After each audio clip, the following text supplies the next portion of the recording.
La Liga Lounge, it's for the boys. Dan and Houston on again. La Liga Lounge, round up the boys. Tell your wife and tell your friends. We play for keeps and every week we tell it like it is. La Liga Lounge, when all is said and done, we can all agree. Welcome back, ladies and gentlemen, to another episode of the La Liga Lounge coming at you. Season 6, Episode 4. We got the OG crew here today. Houston, producer Josh on the mic. Quite the episode coming at you, boys. We got a recap of last week, which may have been the most exciting week in our league history, to be perfectly honest with you. A Long lot of time. close matchups. We got who'd you choose, which is gonna be Josh's game. We got some trade talk, and then finally, of course, we got our matchups of the week. But A lot of good trade talk. episode. I mean, this is first take. Come on, La Liga Lounge. It's going to be the debate stage. I can't wait. Yeah, it's Uh, gonna get real heavy, especially on the trade talk. But but Houston Dan, first. Let's yeah, week five. I don't even know. Where do we begin? We go at the top or the yeah, dude, bottom? wherever you want, man. Shit, maybe somewhere in the middle. Let's go in the middle. Murph, Jeff. Middle Mm, game, 110, 105. Murph sneaks out a W. Both teams 3-2 now. Um, I mean, another close game. Top performers for Jeff: Stafford, Ferguson, with 25 and 20. Murph had really even guys. Bo Nix, 17. Chubb, 12. Rashad White, 21. Good pickup. I'm guessing hmm it was a pickup, right? Yeah, it Um, was. Amon, continuing. We shit on Amon and said early, like 2 or 3 episodes ago, that he was like, boomer bust kind of thing. He's going to get you 30 or 12 too, but been getting points all season. And then Debo Samuel. So congrats, Murph. I'll take another one and let you go. Anthony, one of our 2-4-1 teams, beaten Forbes to be 1-4. That was the widest game, I believe it was. hmm What did we say? 17 points. Yeah, But Nick's Forbes still would have beat one, two, three, four, five, six other players in the league. So Anthony really asserting dominance here. I think we ranked him high. He's continued to perform high. So we actually are finally giving him credit, and he is performing. yeah, Congrats. yeah, yeah. Anthony's having a hell of a year, and really, we gotta get him on the podcast sometime soon because the guy came to play this year, I'd say. So we'll get him on soon. No, some other games, real tight ones here, boys. I'm gonna go with They get tighter. they do get tighter. I'll go with the two low scoring games here. So me versus Eric, 93-91, pulled out in the last, I think, 2 minutes of the Monday night game. Brian Thomas Jr. came through in the clutch for me. And then I instantly shipped him off to Eric. So Brian Thomas Jr. beat Eric, and then Eric took him on his team, which was kind of funny. Um, Tough one for me here. I lost Amari and Hampton this week, which really is a big blow to my team. Probably the most important player on my team going down there. But I had double digits from everyone except for the defense and kicker. Yeah. So very consistent effort from my team. Eric's team, as you would expect, he has two guys that are good that got him points. Everyone else laid single digit numbers down. So good matchup there. Came down to the very wire. Thank God I was able to pull it out from Eric. Did not want to lose to Eric. Happy to pull out the W.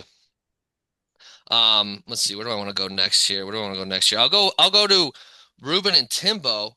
This one might actually be the closest game of the week, or is that still? Oh no, it's by point three or something like that. The second closest game of the week. 94.7 to 93.6. This game was decided on Sunday, so it wasn't no drama on Monday Yeah. night, but a hell of a game nonetheless. I was following this one because Timmy and I had some former, like earlier in the week conversations about Mhm. Jamar Chase. And I was like, dude, ship him off. And he's like, I can't, he's too powerful. And Ruben was projected to just smoke him. And then Jamar Chase goes up, has his two tutties. And then Timmy was like, I was like, I texted him. I was like, dude, good job that you kept him. Like, don't listen to me. Obviously, you're about to smoke him. And then I get back from wherever I was on Sunday, and Ruben is like project. I mean, it went back and forth. It was fun to watch, and I kept pretty close to that. So tough loss Yeah, for Tim, but that was a fun one. So if great you're game going there. into Sunday night game, Ruben would have been up. Ruben's up by a bit. But Timmy's got James Cook and the Buffalo Bills kicker, and then Ruben had Travion Henderson. And all three of those guys put up duds. But that was probably a big sweat. Except for Matt Prater, he got 9.6. But yeah, I mean, James Cook with only a 4.9. Yeah. Crazy one there. Where are we going next? All right. I think we got to save the last one, the closest one. I agree. Last. So we touched on that. Next is me. So I had 5 guys playing Monday night. I was down 70. I made up about 60 of that. Amazing. Trevor Lawrence was cooking. And It was. ETN, like, if you think about it, I was like one Xavier Worthy 40-yard touchdown pass away from winning. And it was a big bummer. Travis Kelce, good numbers. Worthy, 8 points. Bucker, 4 extra points, 0 field goals. I get close, but it wasn't enough to beat Kyron 27 points Thursday night. Like, that sucks going into the weekend. The 27 burger. And then I think it was the 9:30 a.m. game. Yeah, Giants Saints, right? That was that. Where Shaheed put up 19 points. Like, come on. Yeah, that's tough. That's tough with Shaheed. So like at 1 o'clock, I was down 50-0. Yeah, that's tough. But the closest game, this one was fun because it not only was the closest, but came down to the wire.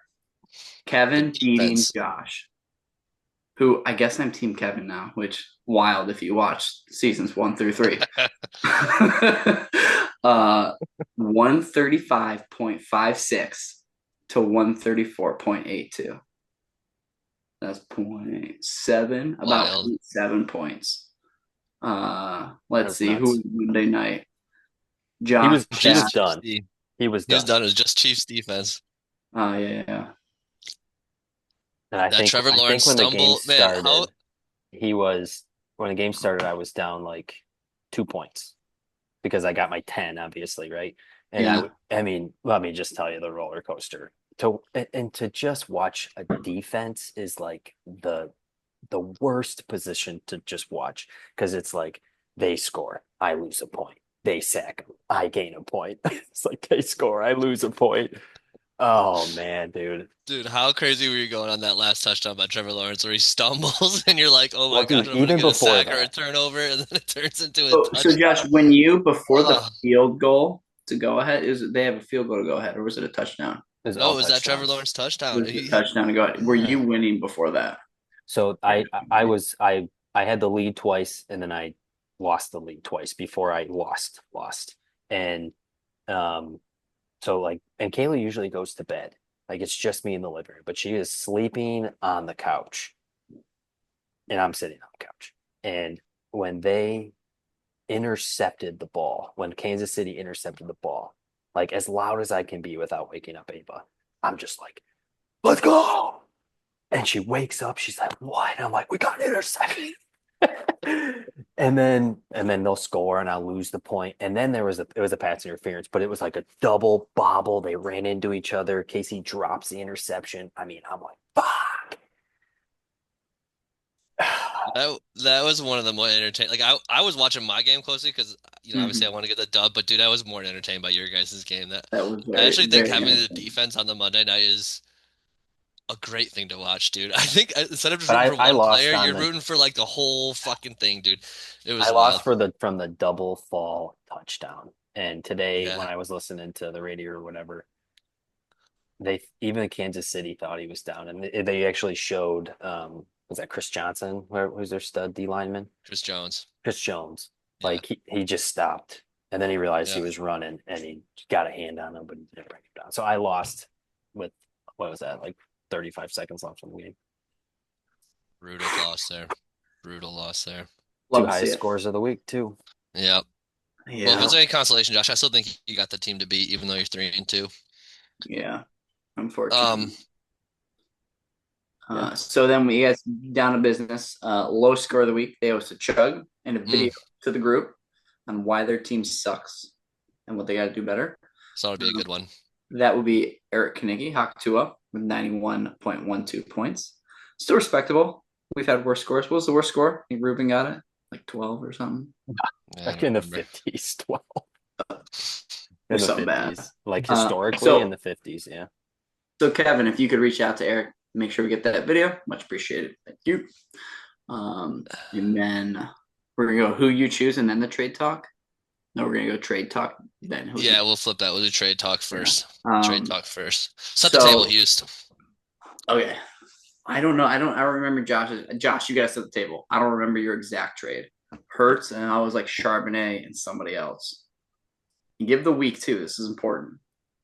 Yeah. It was Juwan Jennings, Marvin Harrison Jr., and that running back Charbonnet.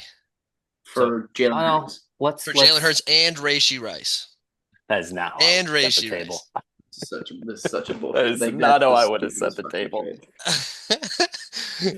And my trade. Is that the trade or is that the trade? Yeah, that's so the trade. I think Eric's 1-1. Everyone's talking shit about his team, drafted 3 quarterbacks. He responds to the group chat and says, all the running backs were gone. I took the best quarterbacks. I'm going to trade them to make my team better. That is how I'm setting the table. Eric, I sent Eric a trade. Many other people have sent Eric a trade. Okay. Many. It was Marvin Harrison Jr., it was Juwan Jennings, and it was Zach Charbonnet. And we had 8 people. So 8 of the 12 people vote. There were 3 pass it throughs and 4 vetoes. We had Max on this podcast. Houston supported him in saying that it was an unfair trade. It made Josh's team too good. And that's Max from Max's words. Yep. And we have to uphold the integrity of the league. And that is why it should have been vetoed. So this morning, I should say, Eric accepts a trade from Dan for Jalen Hurts. And he gave Eric Brian Thomas Jr. and Trey Benson. Yeah, which is I think actually a pretty fair trade, to be honest. I'm kind of hurting right now because I'm losing some depth by giving away, Trey Benson's hurt, but Brian Thomas Jr. But Josh, this is what I wanted. Walk through me the fairness of your trade. Yeah. Well, let me do a little exercise here, Josh. Would you have traded me Brian Thomas Jr. for Marvin Harris Jr.?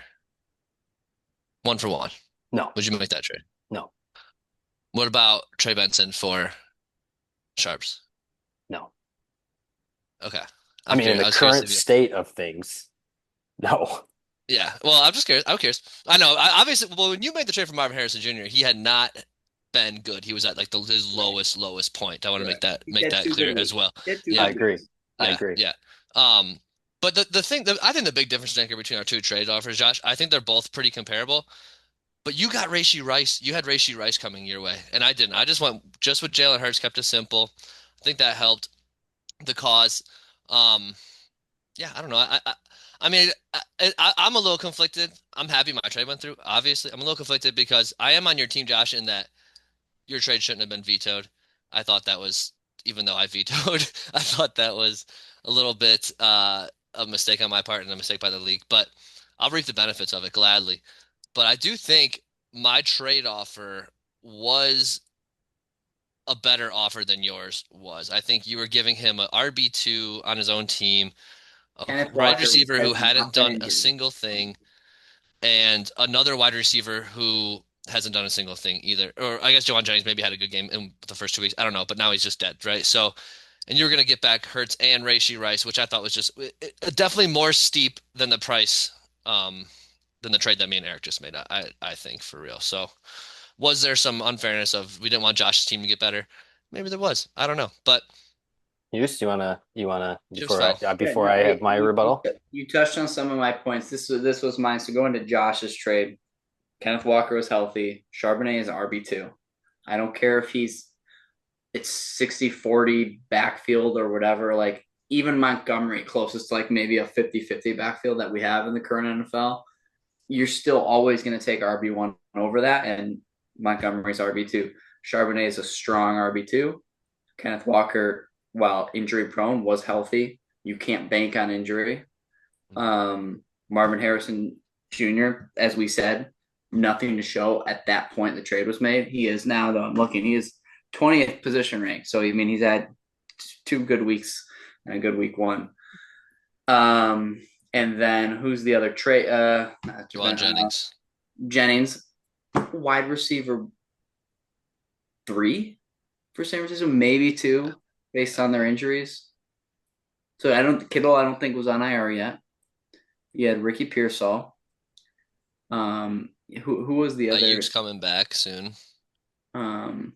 I think Josh is the pro right? of trading high on guys. Honestly, Josh always does the trade high. He's like, oh, this guy's doing really good for the next 3 weeks, but I know this guy's coming back, so I better trade him now. And I think that's basically what he was doing with those. Sure, but none of them were at that point in time. They were all wide receiver 2 or RB2 or farther back positions. Where your Trey Benson, yes, James Conner could come back. I don't know his exact injury. James Conner's done for the year. He's done for the year. Yeah. Trey Benson is RB1.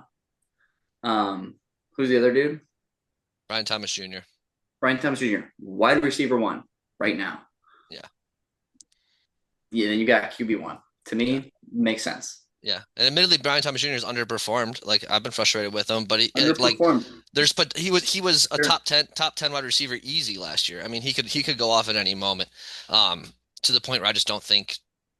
I mean, Mary Harrison has that juice now, but at that moment, he did not have that juice at all. Marvin Harrison is the only, I guess you call him wide receiver 1, but the other were RB2, wide receiver 2 onward, and so that's my main premise as to why I did not think that the trade was fair. So Josh, anyway. You can give your rebuttal and your final word, but after that, I want this thing in the fucking coffin. I don't want it talked about again. Well, we'll see. Well, let's just get through this. Dan, pull up. I'm gonna need a little just to get through this a little bit faster. Pull up Trey Benson. Pull up his player profile. Yeah. What about it? Just pull it up. What's up? Oh my gosh. What's his highest score? Well, when it's 8.0, but that's when James Conner was around for the first 3 weeks. Okay. He hasn't scored above 10 points. Say it again. He has not scored above 10 points. Okay. So this season, hold on. This season, with a trade, with this 50-50, 60-40 split, Zach Charbonnet, 10 points in his first game, 4 points 11 points in his fourth game, 5 points with a healthy Kenneth Walker, 11 points in his fifth game. So I guarantee you in those 3 weeks, maybe even 2 weeks, he has more points than Trey Benson did. But the trade isn't about what you've done, it's about what you're gonna do, Josh. That's the difference. Like Trey Benson can come back from IR in 3 weeks and take over that backfield and drop 20s 3 weeks in a row, 4 weeks in a row. Where I don't believe Zach Charbonnet is going to ever do that unless you. I didn't know Trey Benson's on IR right now. Trey Benson is true. On IR for the next 3, and from what I heard today, probably 6 weeks. So he traded essentially Jalen Hurts for Brian Thomas Jr. Pull up Brian Thomas Jr.'s points this year. Again, you're right. Pull him up. I am beat. Brian Thomas Jr. has always been a worse wide receiver this whole year. And I even do enough research to tell you this. And when I made that trade, the Arizona Cardinals had the easiest wide receiver schedule for the remainder of the year. And I can't really go back, but currently the Jacksonville Jaguars wide receiver have the 26th easiest schedule. There's only 32 teams. Okay. If you want to go on the site that Kevin did last year, the value of all the players that I offered, they value each and every player. And I have screenshotted this from when I made the trades. Marvin Harrison Jr.'s value was 44.3. Brian Thomas Jr.'s value after yesterday, when he probably had his highest score of the entire season, was 43. Jennings is 38. He will be the number one because Ayuk's not coming back. He going to want to be traded. Ricky Pearsall is not the number one. Juwan Jennings was like a top 24 wide receiver last year, and Charbonnet was a top 24 running back last year. Rashee Rice, when I made that trade, had 4 weeks left in his suspension. He had 4 weeks. So Eric couldn't use him for 4 weeks. And Eric just got a mediocre who's probably going to split the backfield, even when Trey Benson comes back, probably was going to split the backfield with DeMarcado. He won't get him But back for that's the difference between our trades, though, Josh. You can't compare my guys to your guys directly because you had Rashee Rice added into the trade, and I didn't have Rashee Rice added into the trade. I had just yeah, straight but up Jalen Hurts. Eric would have received, if you add up all the value, Eric would have received 108 value points. And this is what Kevin was doing with all the Value trades points last year. are just gibberish to me. And Eric received 73 points for you. You received 48.6 points by just getting Hurts. I would have received So Eric won 94. the trade. So Eric won the trade. The gap between the two of you, yeah, but that doesn't matter. The gap You're right. between None the of these two of points you, fucking matter. what matters is that the gap between the two of you was a larger margin than the gap between us. And he would have had two number one wide receivers and basically a 1B running back. Instead, he got a really shitty number one wide receiver who's never scored as many as mine. And he got literally a backup that's injured. That's not even going to play for another Yeah, but 3 weeks. you keep basing everything off of like the past, what they've already done instead of like what they could do, and that's basically what the trade was. Eric got potential from me, and I got the Hurts, just Hurts. Versus you're saying like, oh, Charbonnet did this, Charbonnet did that. Like, but what's Charbonnet gonna do? What are these guys gonna do? I think like it's a balance of That was it's a under balance Kenneth Walker being of both here aspects. It wasn't even about if Kenneth Walker gets hurt. Charbonnet puts up more points as a 1B than a lot of some of our fucking Derrick Henry. I bet you he's got more points than Derrick Henry does this year. Because I have Derrick Henry. Trust me. Let's table. I think we've covered it, Josh. I think your point is fair. I mean, I've already said enough. Your trade should have went through. It didn't. Here's what it comes down to, and then I'll settle. Thank you. Eric got more value from mine. My trade was less lopsided than yours, and the only thing that it came to was nobody wanted Hot Carl to get a really good player and win the league. Emotions came in. You have no facts or true argument of how yours was better, except that you guys just didn't want me to get it. And I got it first. And so everybody's denied it. And then they passed yours because you didn't win it last year. What it comes down to. All right, keep telling yourself that. All right, let's move on to a new topic. I think the trade, we've covered it enough. Josh is salty. I get it because I was salty 3 weeks ago. I'm not salty. I was the first person to push yours through today. What I think is that everybody else needs to think about what they do when they veto, not on emotion, based on facts. Houston being the prime example. Yeah, I don't even think a veto should be an option. I want to rep. It is. I don't. You're giving me all these stats with last year.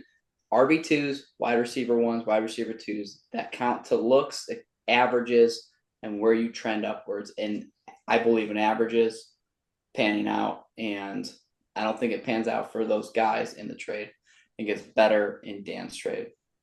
That's it. I will keep track of it. Trust me. I will keep track of it. I can't wait. We get to revisit this topic again, guys. I guess this is not the grave because Return of the Dead. Here we go. All right. Who'd you choose? Let's get into it. Who'd you choose? So remember, you're moving forward for wait, how did we say this? No, we're starting the season over. Who are you choosing? Yeah, basically who you're drafting. Well, Anna Murray and Hampton because he's hurt. Yeah, I get one people out of all these people. Yeah, I thought about maybe doing two, but let's just do one. Using hindsight. I'll take Jonathan Taylor. I think that's an easy one to me. Today, October 6th, 7th, you were redrafting Jonathan Taylor 5 weeks ago. Who would you choose? Jonathan Taylor. Take injury into account? Because I might take Bucky Irving. Take what into account? Bucky Irving injury. It's Jonathan Taylor. Bucky's out, Yeah, I think right now. I mean, that's how we got to play the game right now. And then, yeah. Give a little context, give everybody some knowledge. So I like Kyron because you look at Bucky's hurt. Brock, quarterback's his new system not working for him, spreading the ball out too much, whatever. Malik's hurt. The Falcons might suck. The Dolphins suck. The Bengals suck. So they're loading the box because Browning can't throw. I like Kyron. The Rams proved to be a good team. A lot of people thought they would be. They're still throwing the ball a fuck ton to Nakua and Devontae, but that means Kyron's going to get goal line touches and touchdowns, just like he did against me this week. And Kyron is probably the biggest reason I got pegged. Copy Yeah, that. I mean, I said it already, but I'll go Jonathan Taylor just because he's been a freaking all-star. I mean, he's I don't even know what he is, but he's probably RB1 or close to it. He's Yeah. been an absolute stud. Indianapolis surprise team, better than anyone thought they were going to be. Crazy, man. To And fun to me, watch. that's an easy pick. To me, that's an easy pick. Yeah. And then let's go to week 6 just because we're getting low on time. Jonathan Taylor's Oh, position. you're not going to do one more? I thought we had one more. Who'd you choose? Well, we're getting low on time. We still got to do week Okay, we'll 6. just do. Okay. We'll do one All a right. week. All right, we'll do them one at a time. Matchups of the week, boys. Week 6, a big one coming up for a lot of people. Some must-win games out there for some of the lower scorers. This is A a lot of 3 chance and for 2s. a lot of 3 and 2s to separate themselves. This is where we start separating the wheat from the chaff, I think. Mhm. You're gonna get one Coming or two coming people in after knocked week out. 5. 3, 1, and 4 teams. Me, Max, and Forbes. Must-win games for all 3 of you guys, really.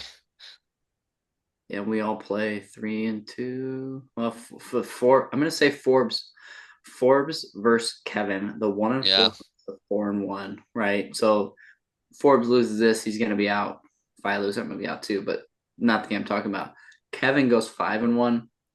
He's almost guaranteed a playoff spot, if not a 1 or 2 seed. Um, Mm-hmm. Forbes has Daniel Jones. They're playing Arizona. I think this game. We're just got Kyler now, too. Yeah. Caleb Williams plays Washington. I could see Barkley coming alive against the Giants though, but he's questionable.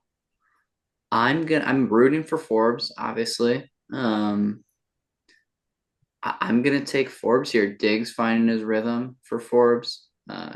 Kenneth Walker is gonna get so many more touches than Charbonnet against Jacksonville. I like Forbes in this one. That's my game of the week. I like that pick. That's a pretty much a must-win for Forbesy. Yeah. He's got some decent matchups in there too, so Yeah. I like it. agree. I like it. Hard to pick against Kevin, but all right. I haven't decided yet where I'm gonna go with it, but I'm gonna kind of stick with this theme of these 1 and 4 teams. I think these are Yeah. kind of got to be the matchups of the week because they're the only real must-win games out there on the slate. So I'm gonna go with Max versus Jeff. Jeff's team's been a solid team. He just took a loss this last week, but he's got a strong team. He's got the green check mark down the entire row. Literally, he's projected to outscore Max in every single position right now, which I haven't know if I've seen before. I saw that. That's Kind of crazy. crazy. Kind of crazy. Jeff projected at 119, Max at 98 right now. I don't know if Max has some roster moves to make. Maybe he puts Shaheed in just to get that home run ability because he's going to need it against Jeff's team, I think. Um, you know, I actually like Max's team if his wide receivers weren't hurt with Mike Evans and CeeDee Lamb. I don't know if CeeDee Lamb is questionable. He might be back this week. We'll see. Kyron Williams, Judkins, really the only 2 names worth Kamara, only 2 names worth mentioning on Max's team. Um, Jeff's got all of his guys back off a bye with Bijan, Drake London, Jake Ferguson, a really good pickup for him. Roman Dunze, Zay Flower. I mean, Sounds like you like Jeff. I do like Jeff. I mean, I want to pick against him. I actually want to pick the underdog here, but as I'm looking into it more and more, I just can't do it. I really think Jeff's team um has it looks pretty darn good, honestly. I think Jeff is a sneaky dark horse for the championship even this year, I'll say. But give me Jeff in this matchup. I like it. Josh, you got to go with the other 1 and 4 team. Is that you? Yeah. You didn't want to admit it.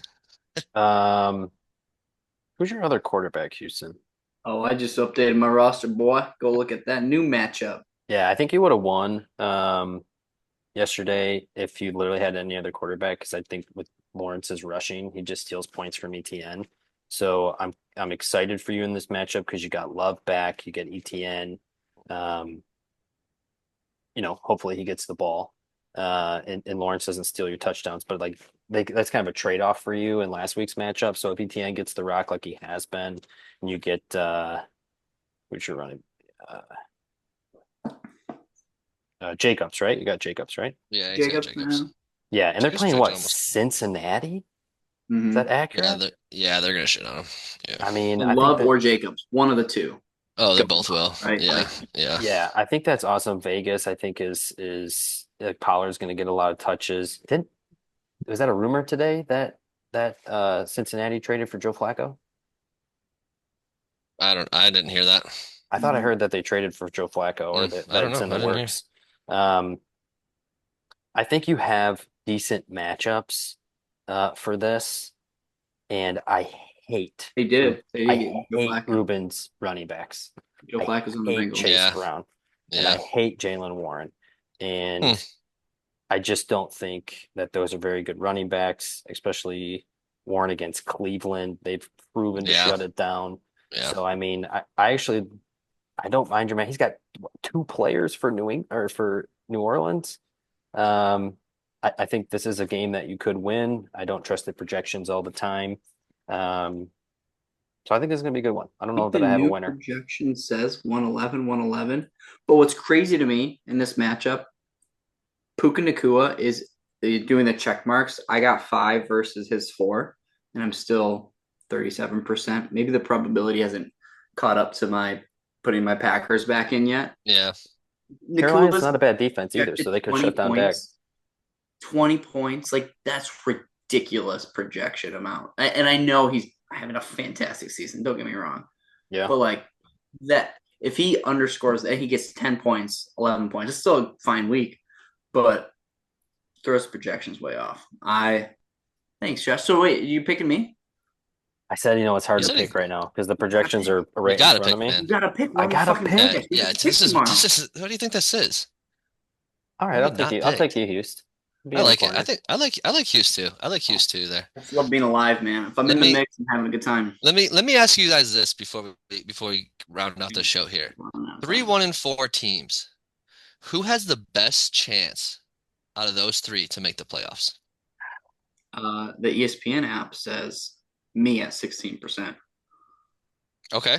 and then Fair. Forbes at 12, and then Max at 9. Yeah. I'm not asking ESPN though. I'm asking you.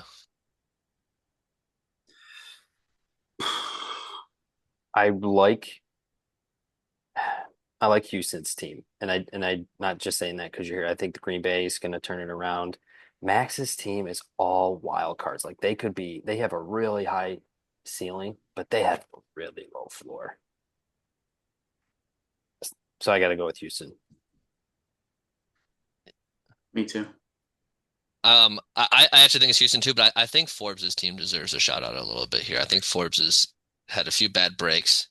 He's put up what's his point total? It's the worst in the league. but I don't know. For some reason, I just kind of feel like Forbes' team, he's got some decent top 2 running backs. He I don't know. He could make a play. So I want to give Forbes a shout out there too. All right. Well, we're running out of time today. Yep. Long podcast, longer than we wanted, but a lot of hot topics. Love the trade talk. Episode 8, Josh. Remember, that's why I want to talk about it again. Gosh, how do we do this with Josh? How do we sign up? Josh, you guys. Let me start it off. Use the passion. Let Use me it. start it off. Do it. Then do it. Then do it. Fuck. F. T. See you later, fellas. We can all agree